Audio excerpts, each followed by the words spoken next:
यमुना नगर में सीता अपने बेटे कुशल के साथ रहती थी। बेटे कुशल के बड़े हो जाने पर वो उसकी शादी पास ही के गांव की एक लड़की खुशी से करवा देती है। बहू, तू जैसी खूबसूरत बहू तो इस पूरी सोसाइटी में किसी की नहीं। बस अब तू इस घर की सारी जिम्मेदारी उठा ले तो मेरी चिंता खत्म। ये ले इस घर की चाबी, अब से ये तेरे हवाले। माँ जी, आप चिंता मत कीजिए, मैं इस घर का पूरा ध्यान रखूंगी। देखिएगा, आपको शिकायत करने का भी कोई मौका नहीं मिलेगा। मैं आपके लिए गाजर का हलवा बनाकर लाती हूँ। शादी के कुछ ही दिन बाद खुशी के तेवर बदलने लगते हैं। माँ जी, मैं आपसे कह देती हूँ, मैं इस घर की बहू हूँ, कोई नौकरानी नहीं जो हर समय आपकी बात मानूं। बहू, मैं तो बस ये कह रही थी कि तू हर समय फोन पर ये किससे बात करती रहती है। हर समय तेरा फोन बिजी आता है। ये बात कुशल को पसंद नहीं बेटा। हाँ हाँ, मेरी तो हर बात सबको बुरी ही लगती है।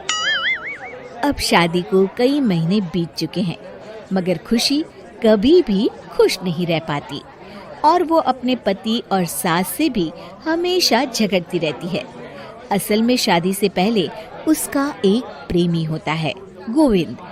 वो उससे आज भी छुप छुप कर मिलती है। गोविंद, मैं अपने पति और सास के साथ खुश नहीं हूँ, चलो ना हम भाग जाते हैं। तुम एक काम करो, घर से सारा कीमती सामान ले आओ, उसके बाद मौका देखकर हम भाग जाएंगे। खुशी के पति और सास उसे बहुत प्यार करते हैं, मगर खुशी फिर भी उन्हें धोखा देती है और धीरे धीरे अपने घर से कीमती सामान को चोरी करके गोविंद को देने लगती है।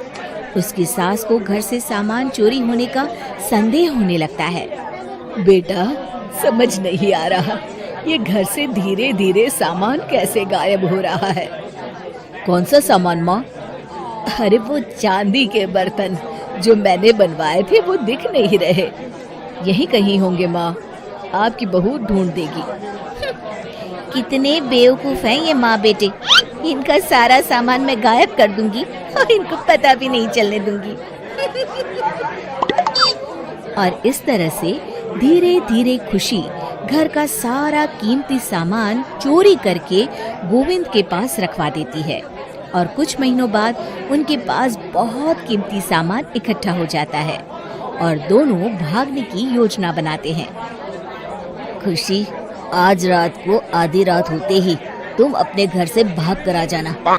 मैं गांव के पुराने बस स्टैंड पर तुम्हारा इंतजार करूंगा। ठीक है। खुशी अपने कपड़े और गहनों की पोटली बांधकर पुराने बस अड्डे पर पहुंच जाती है और देखती है कि वहां तो कोई भी नहीं है। खुशी कुछ घंटे वहीं खड़ी रहती है और फिर गोविंद के कमरे पर जाती है। वहां पर भी बड़ा सा ताला लगा होता है।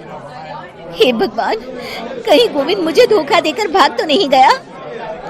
अब मैं क्या करूंगी? खुशी फूट फूट के रो रही होती है। तभी पीछे से उसका पति सारे गहनों की पोटली लेकर आ जाता है। आप यहाँ? हाँ, मैंने गोविंद को गांव छोड़ने से पहले पकड़ लिया था और ये सारे गहने भी उससे ले लिए। आपको सब पता था कि मैं आपको और माँ जी को धोखा दे रही थी। हाँ, मगर मुझे ये भी पता था कि गोविंद अच्छा इंसान नहीं है। अगर मैं तुमको समझाता तो तुम कभी नहीं समझ पाती, इसलिए मैं चाहता था कि तुम्हारी आंखें खुद खुले। मुझे माफ कर दीजिए। कोई बात नहीं खुशी, मगर हमेशा ये याद रखना कि तुम्हारे अपने कभी भी तुम्हें धोखा नहीं देंगे।